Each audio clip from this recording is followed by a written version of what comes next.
Did you know that there are two types of hearing loss? Let's explore.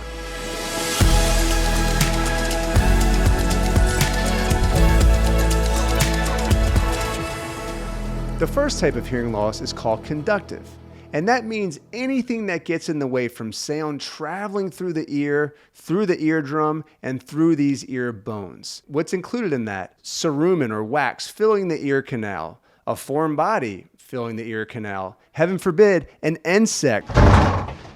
Where's the bug? Stand back!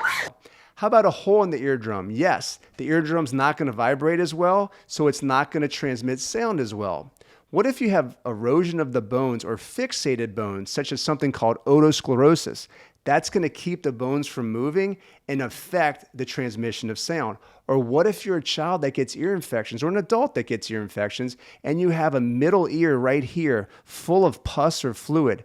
That'll affect how well the eardrum can move. There will be a sluggishness of these bones, and yes, that will affect and cause a conductive hearing loss. So what about nerve hearing loss? Nerve hearing loss is anything that has to do with the cochlea or the hearing imbalance nerve, called the eighth nerve. The cochlea has fluid in it and hair cells. When that fluid is moved, it'll vibrate the hair cells, which will send a signal to the nerve. As we age, those hair cells will die off, and typically we'll lose our high frequencies of hearing first. What about sudden noise impacts? Yes, that can also cause the death of hair cells and hearing loss. So to wrap up, there's conductive loss and nerve loss.